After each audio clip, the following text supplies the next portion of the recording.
So, now that we understood something about security, we also understood something about information. Let us now go and define what is information security, the word put together. Actually, information security is an architecture. Now, let us go through some definition. Information security is to protect information and its critical elements, including the system, hardware that use, store and transmit that information. So, how do you protect these information? We use tools. What are those tools? Tools are not just software. The policy of an organization of how to use the information itself is a tool. The awareness of the different stakeholders who use that information is also a tool. The training you impart on using these information in a secure fashion itself is a tool. The education, the basic education of the different people is also a tool. The technology that you use is a tool. So, tool for protecting the information need not necessarily be a software or a hardware or a system, but it can be also a policy, it can be a document, it can be the basic awareness of the people, it could be the processes that are followed, all these are tools. Now, these tools are basically arrived at, or these basically designed using the CIA triangle, which is nothing but confidentiality, integrity and availability. The CIA actually forms the basis of security. So, the CIA dictates, so every document, every tool that we design, every document we prepare, every training that we impart, every technology that we procure for information security purpose is basically associated with some property of the CIA which makes you buy that or which makes you design that. Now, let us go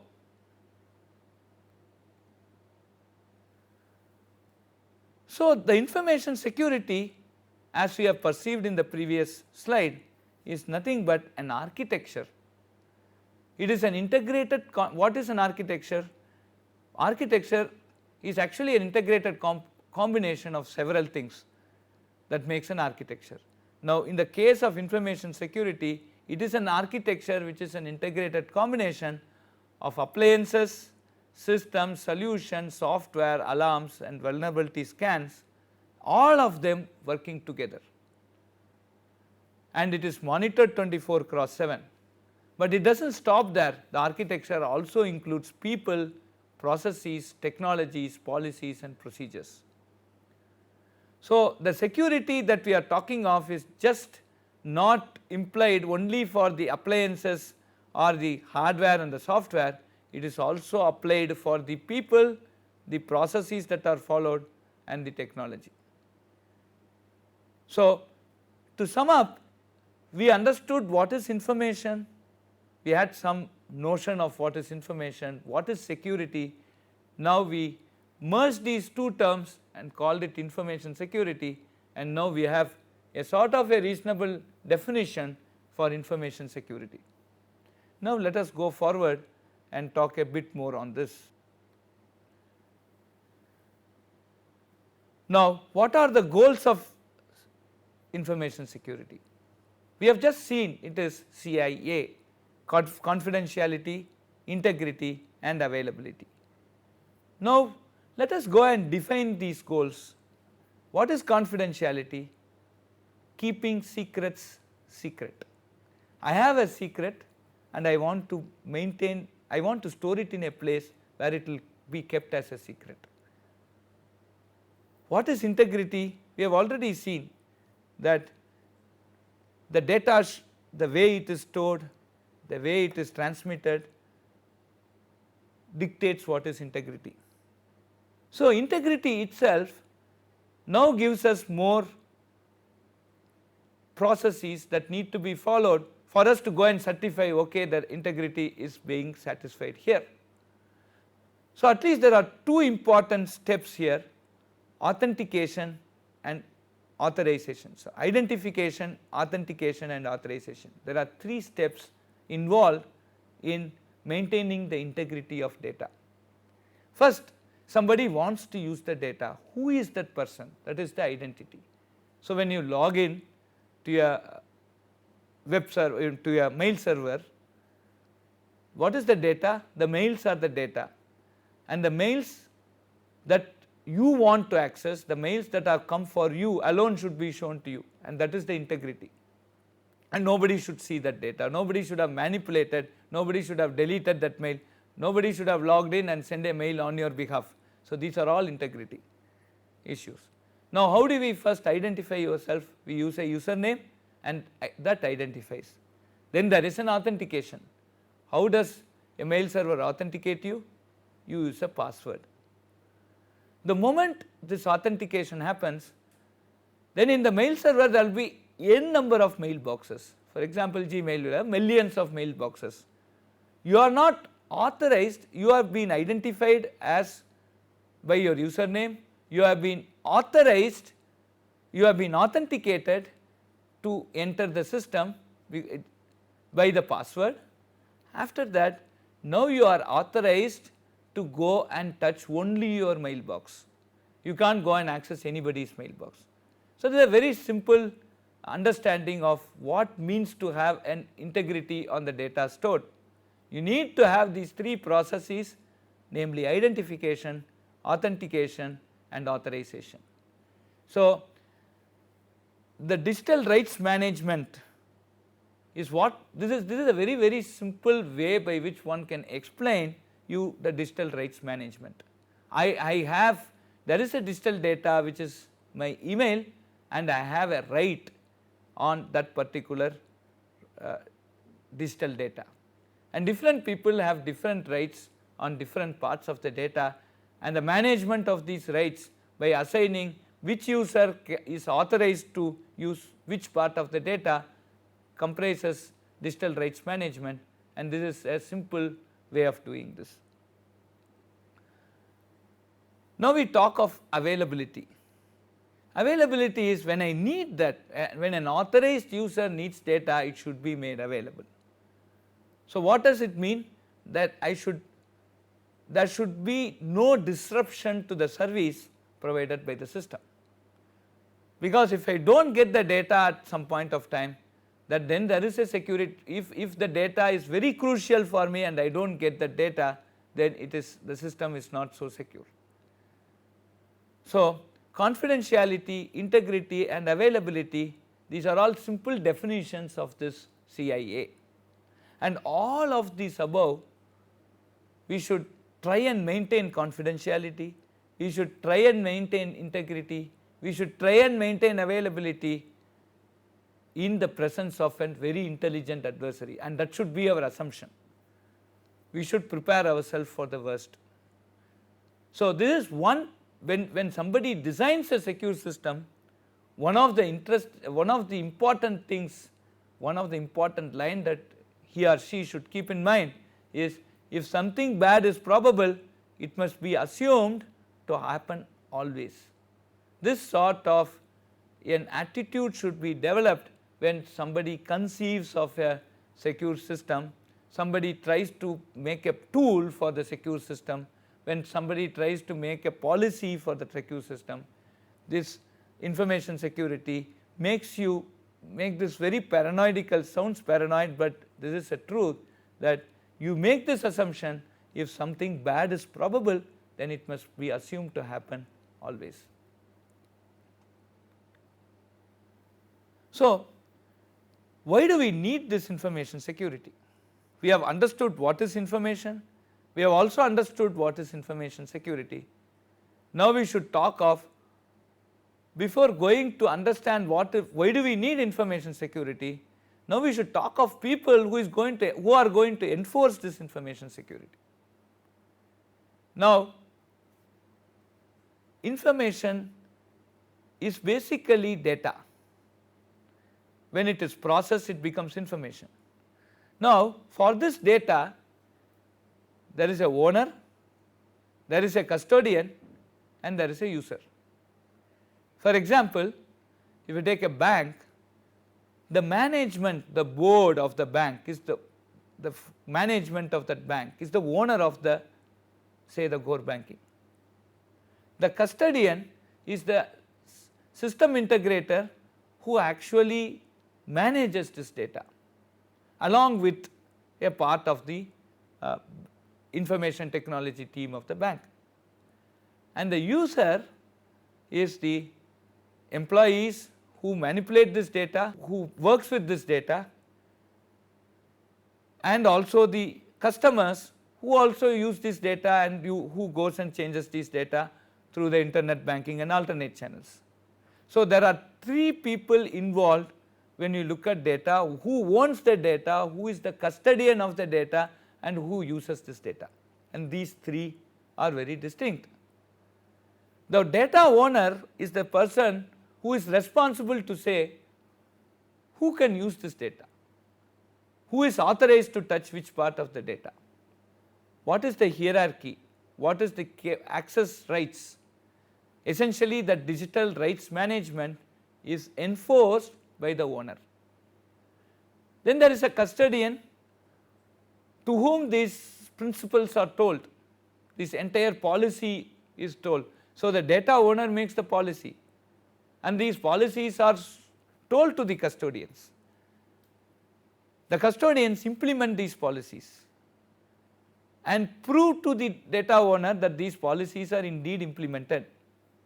The data owners conduct audit to find out whether the policies that they have stated are indeed implemented or not.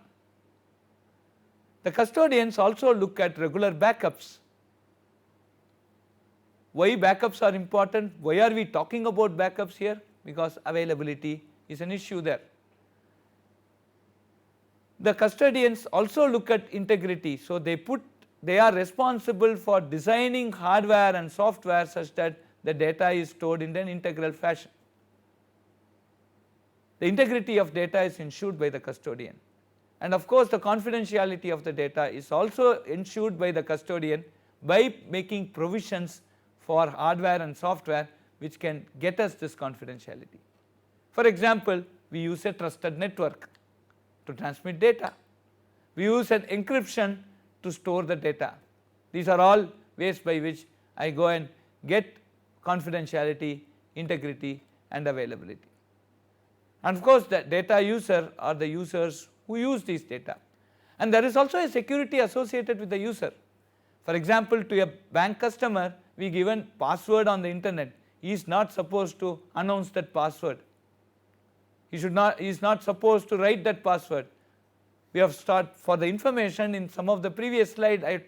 There were at least 20 different things one can do with the information, and all those things that a user can do with the password, you should do it with some discipline, and if that discipline is not followed, then there is going to be a vulnerability.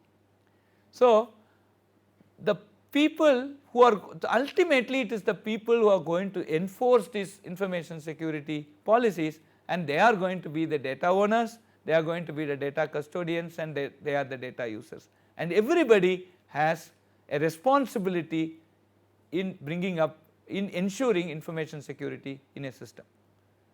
So now what would this type of courses, the next 6 level courses, what are we going to teach?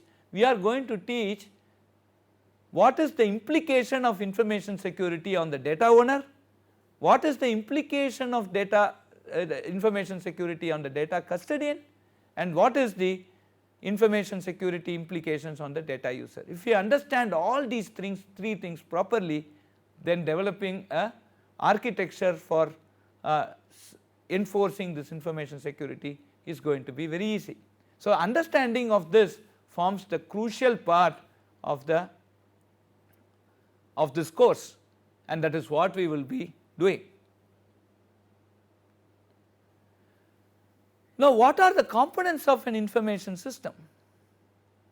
The component of an information system can be the computer hardware, it can be the entire set of software, hardware, data, people, and procedures. So it is much more than the computer hardware. All that we told as tools which are needed to secure information in one of the previous slides, they comprise the information system. Now we want to secure these components. We want to secure not just the software, not just the computer. We want to secure processes, we want to secure people, we want to secure technology. What does it mean? Now let us go component by component. Let us just take the computer. Now what I mean by securing the computer can be either or both the subject of an attack and or the object of an attack, right. So let us go to the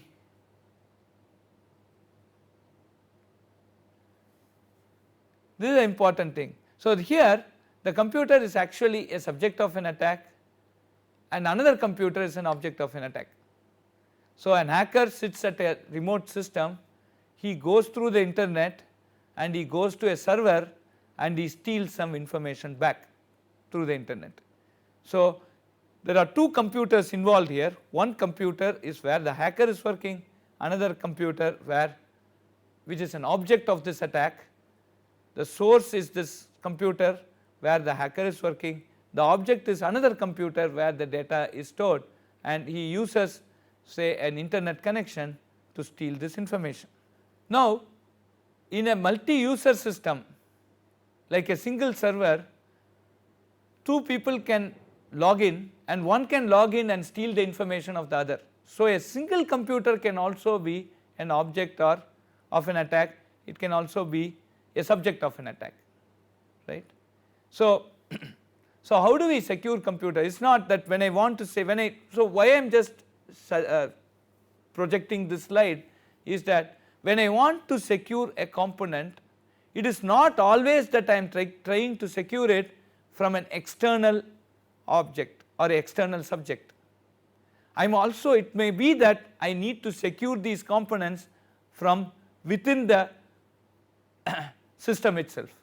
So information security, when I look at security, it is not just external attacks, it could also be attack internal to the system, and that is what we should keep in mind. So the good IT security essentially means that it should be effective. What I mean by effective, does what it is expected. It should be efficient, it should be very simple to operate. I can't say to log into your account you need some 100 different authentications, like you need to put your fingerprint, then show your iris, and then show another password, then I have OTP, and then you will get one grid, and then you will have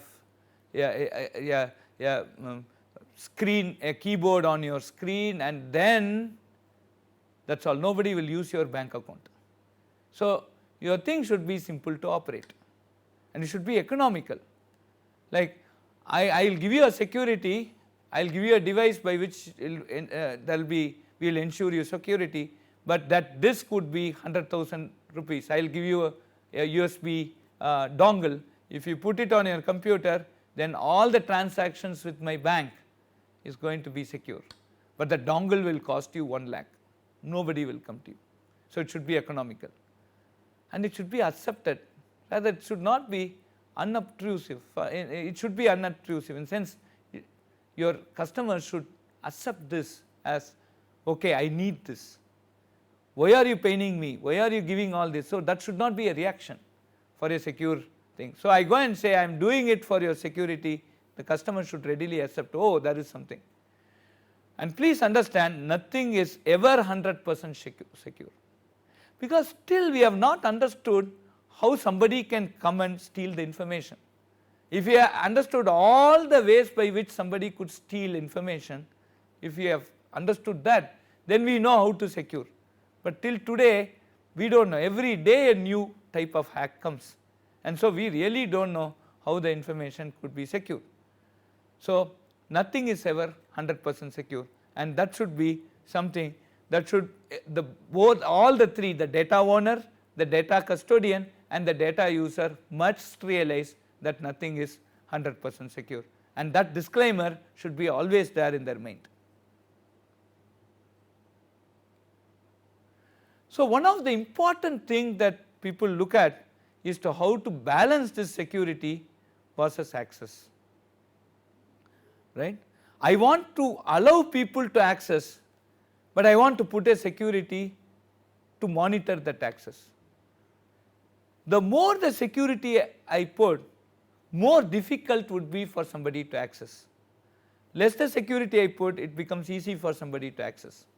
So, the security and access to a particular resource, whatever be it, are orthogonal, and we need to have a balance between this protection and availability. Security essentially means protection, access essentially means availability.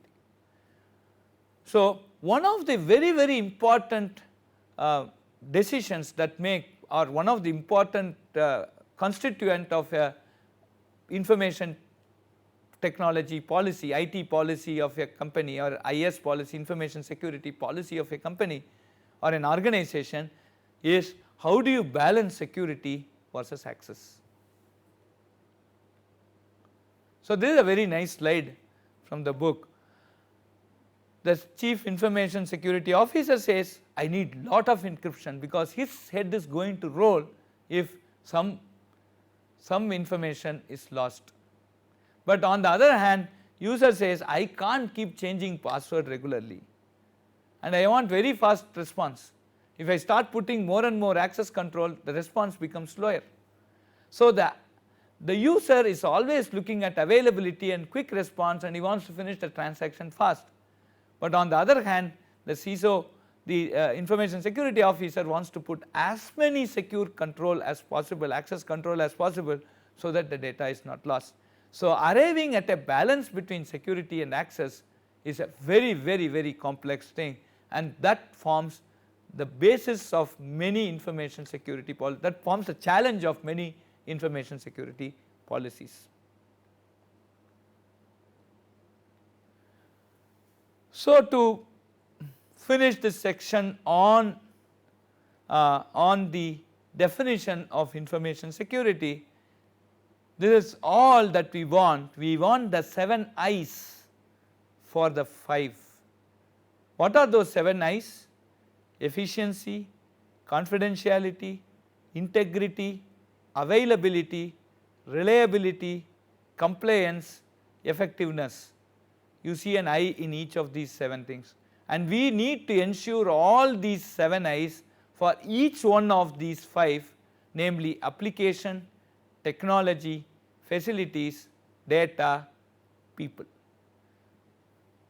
To just elaborate a bit, I need to have efficiency, confidentiality, integrity, availability, reliability, compliance, effectiveness on the application that I use. I need to ensure efficiency, confidentiality, integrity, availability, reliability, compliance, effectiveness on the technology I use, and similarly for the facilities, data and people. So, this 7 cross 5, understanding how I can make an application efficient from a security point of view, how I can make how I can ensure confidentiality on an application from a security point of view. If each one of these 7 cross 5 factors are studied and understood, first the definition, then the process, then the education and awareness, if all these things are ensured, then your system becomes secure. Next we will deal about the 3 goals of security. Now we need to define the 7 I's, and these 3 goals, namely availability, confidentiality and integrity, are 3 I's of the 7 I's, and we will start defining these 3 goals of security in a more elaborate fashion.